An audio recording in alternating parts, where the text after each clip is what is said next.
In parts 1 and 2, we explored why traditional MSSPs fall short when free programs expire, and how the MCOP model helped Aurora, Illinois build continuous cyber operations and regain control of risk, cost, and staffing.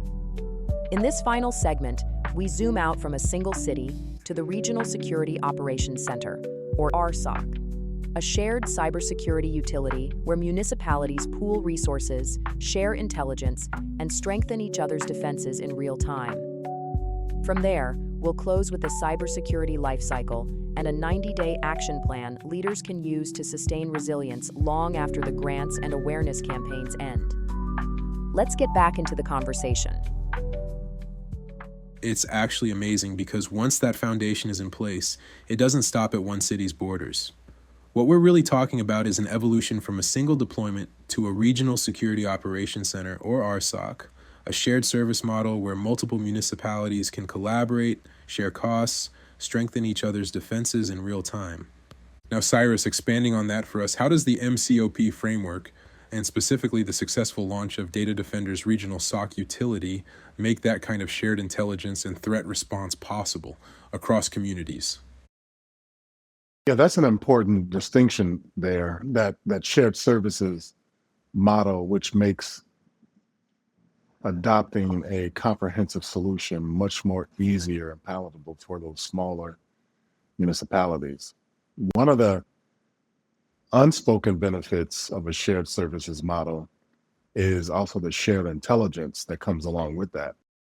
So, for instance, if something is happening at a city like Aurora, that intelligence can be automatically shared across various tenants for surrounding communities like Naperville or Woodridge or Palatine or Lyle or any of those surrounding communities to Naperville, to help them strengthen their defenses immediately to the threat that's been identified.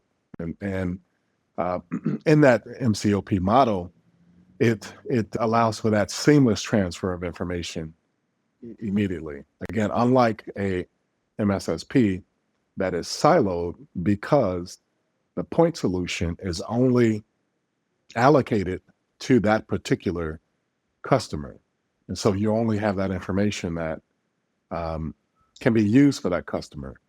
In the MCOP model, particularly in the Data Shield Cybersecurity 360 model that we developed, there's a backplane of intelligence that happens, and intelligence sharing that happens, that allows for our security operators to be able to immediately scale up and intensify services when it's needed, and then scale it down when it's not needed. And that's just one of the specific benefits when you actually look at it from trying to leverage the impact in that shared service model, right? Also, you got regional cross-sharing opportunities where the larger municipalities may pick up the bulk of the cost, right? Where the smaller villages don't have to pay. Yep. They're just paying a much smaller percentage, and they join into that joint contract. So those costs are shared proportionately, based on, and they can be shared proportionally based on the population, the budget, the system size. And then those smaller cities gain access to more advanced cybersecurity capabilities without having to bear that full, financial cost as well. That's where that shared service model is very, very beneficial in regional areas, or where you have larger municipalities, like something like the city of Chicago, and then you have, thousands of cities and villages that can, piggyback, for lack of a better word, to that particular model. That's that whole kind of regional SOC as a service approach to being smart about your cybersecurity. Yeah, that's an excellent point. There is a weighted cost that can be applied to the municipality based on various parameters like number of residents, size of the technology infrastructure, number of endpoints. So it's not a one-size-fits-all kind of scenario. It's very bespoke to the municipality or to the unit of government, which allows for that weighting delivery of services and resulting cost that comes along with that. You know, Cyrus, that's a really great breakdown, and it really highlights how flexibility and scalability are built into the MCLP framework. For example, each municipality gets a solution tailored to its size, infrastructure, and resources, rather than a one-size-fits-all model. But scalability protection is only part of the story. True resilience isn't just about managing costs. It's about building discipline, turning strategy into daily practice that continuously improves over time. So with that said, let's shift gears from how the MCOP model operates to how leaders can sustain it. So this brings us to our third pillar, the cybersecurity lifecycle and 90-day action plan. Cyrus, can you walk us through what the cybersecurity lifecycle really means and why it's so essential for long-term operational resilience?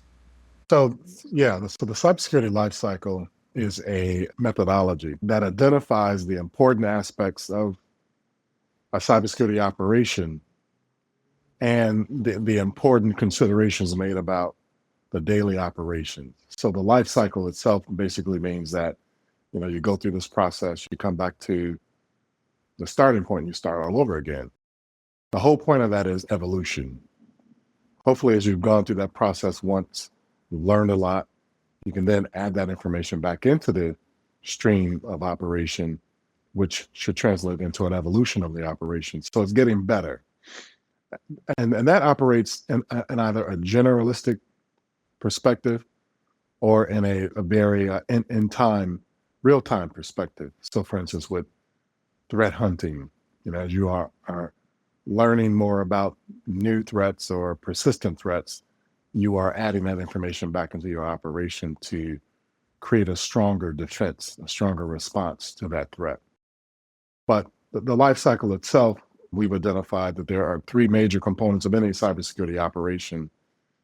And as I mentioned earlier, there's the governance aspect, which is the strategy, the planning. Then there's the process and procedure aspect, which is the action part of the operation. And then there's the technical infrastructure management piece, which is the response. And what I mean by that is, as you identify the risks in your environment, you're responding to those risks by building a cybersecurity operation or cybersecurity infrastructure that can help you to mitigate or counter those risks. And as you are operating as you're running your operations on a daily basis, those three components should be evolving and getting better over time, but they should also be informing each of the other components. For instance, your governance component is going to inform your process and procedure, meaning you're going to identify a strategy or a risk management program or policy or compliance program. That's going to dictate what the other two components are going to look like, but it's going to initially directly inform the process and procedure piece that dictates how you go about operating and acting in your environment. That is going to dictate what technology you need in order to support your action. And that's the technical infrastructure management piece. Not just technology, but what people do you need in order to run this on a daily basis? And so as you are going through that process, it becomes cyclical. It should never become stagnant. Anytime a cybersecurity operation becomes stagnant, you are as vulnerable as if you didn't do anything in the first place. Why? Because that threat is always evolving, and particularly now that we're dealing with AI. AI is accelerating the evolution of those threats and bad guy capabilities. And so that means that this life cycle the operation has to continue to evolve as well. There's an ancillary component to all of this, and that each of those components should be directly informing and indirectly informing the other components of the life cycle, so that you have what's called balance. Because if you think about a circle, if you will, or just a wheel, in order for a wheel to properly service or provide that service, it's got to be in balance. Otherwise, it's going to be a bumpy ride. We find that most cybersecurity operations are out of balance, meaning they've done well with the governance, but they've not done well in implementing the process and procedures of the technical infrastructure management to match what the governance said. Or they've grown their architecture in an ad hoc way in response to industry threats or stuff that they've heard on the street. They go out and get the latest and greatest point solution to address that threat, but that's not correctly reflected in their governance strategy or their process and procedure. As an anecdote, we had a customer, a municipal customer, that basically was a one-man shop. They were a pretty large city. And every time we had a meeting, we always marveled at all the monitors that were behind the CIO's desk. He had 10 monitors behind his desk. And each one of those monitors was a point solution that he himself had eyes on. None of those point solutions were integrated with each other. They were there because he was responding to what he was hearing in the industry about threats and experiences that other people had. And he just went out and purchased the latest and greatest point solution to help mitigate that threat. But they still had an incident because of the lack of integration in his technical infrastructure management and alignment with the governance and process and procedure piece. So that's basically the life cycle, how that life cycle works. It has to be balanced, there has to be alignment, and there has to be comprehension across each of those three components. Before I get into the response for that, for a minute I thought Cyrus was talking about me with all those monitors behind him, but then as he went on and in his explanation, I said, "Nah, that's not me," because I didn't go and buy anything. So, all right. I have one big monitor. No, you just had one big monitor on your desk. Yeah, right. Yeah, that's funny.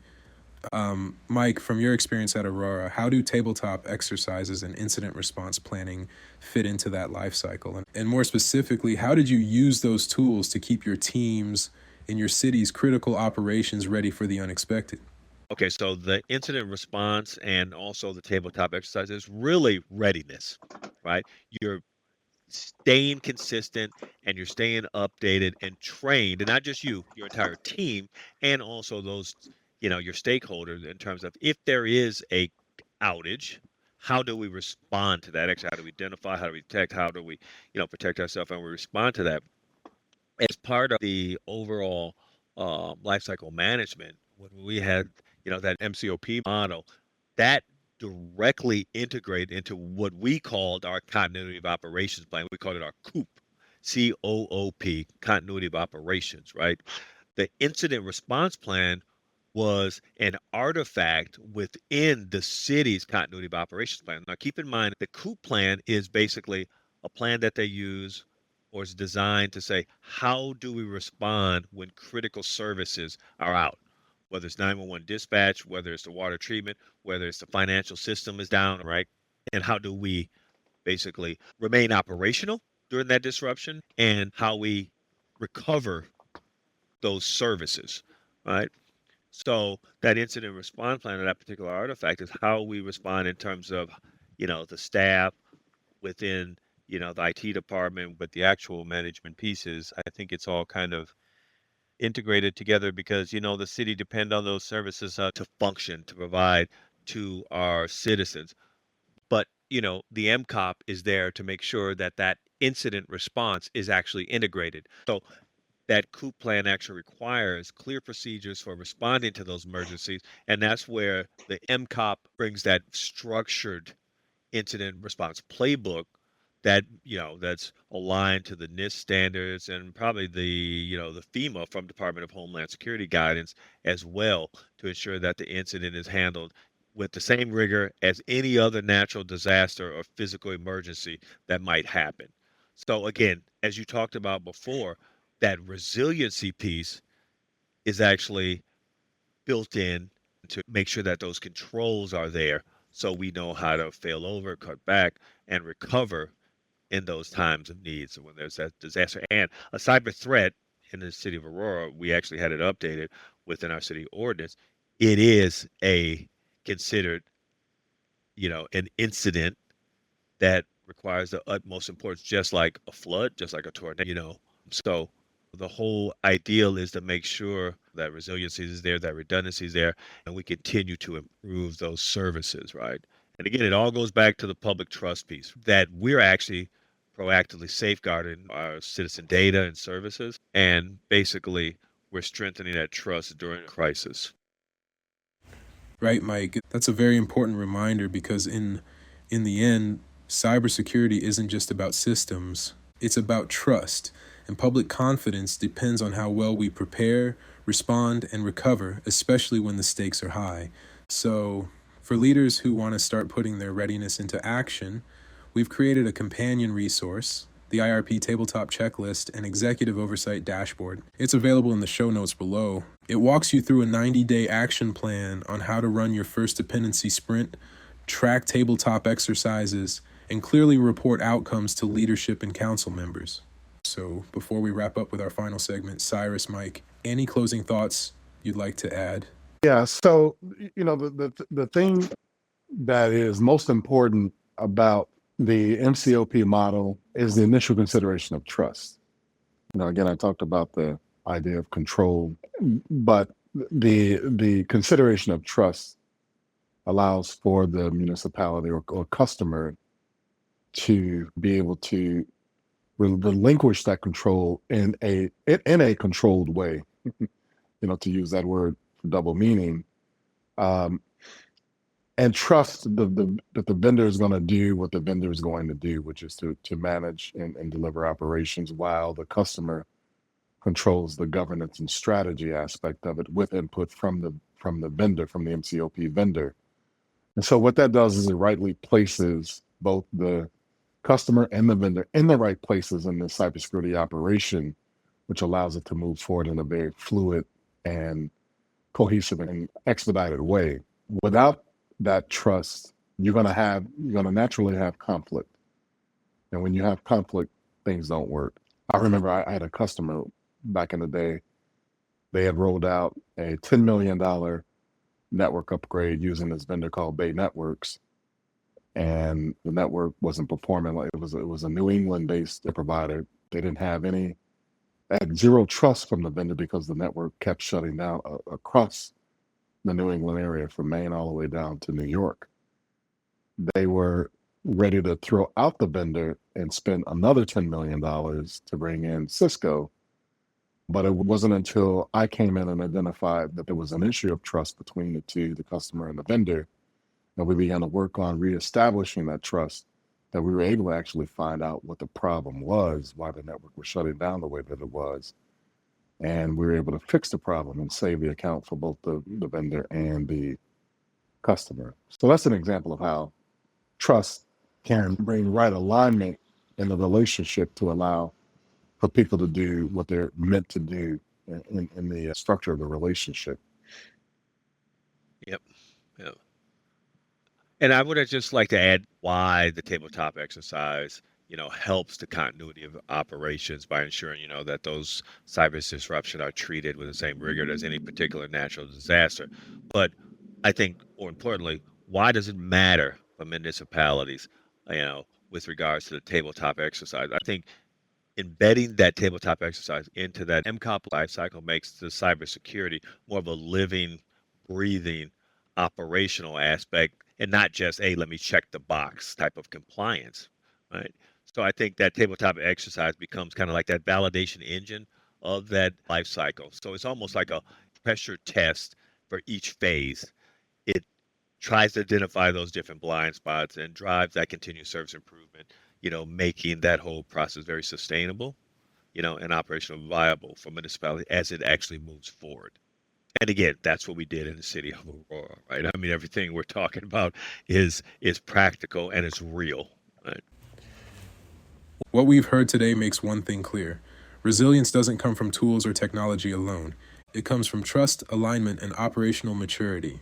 The MCOP model and a regional SOC utility aren't just technical frameworks. They represent a new way for leaders to partner, plan, and protect continuously. And as both of our guests shared, it's the trust between provider and municipality that allows cybersecurity to evolve from a control mindset into a collaborative one. Cyrus, Michael, thank you both for your time and for the work that you're doing to strengthen cybersecurity resilience and ultimately safeguarding the communities we all depend on. Yeah, thank you, Tracy. Thank you for having us, and we'll look forward to conversations in the future. Thank you both. Thank you. I'm Tracy Francis, your host. Thank you again for joining us today on the Cyber Resilience Report. In the spirit of Cybersecurity Awareness Month, remember that staying secure is no longer about reacting to threats. It's about building operations that never stop. Across the Cyber Resilience Report series, from vulnerability to resilience to the CBS 60-minute brief, one truth stands out. The MCOP model extended through the regional SOC utility transforms cybersecurity from an IT expense into a mission-critical capability. If you missed those episodes, no problem. You can listen or watch anytime at datadefenders.com/podcasts or wherever you get your podcasts. To explore deeper, download the companion resources mentioned throughout this episode and engage at your own pace with our AI-enabled expert powered by Google Notebook LM, an intelligent companion that summarizes, explains, and responds with actual insights rooted in verified Data Defenders content. Until next time, protect and secure what matters.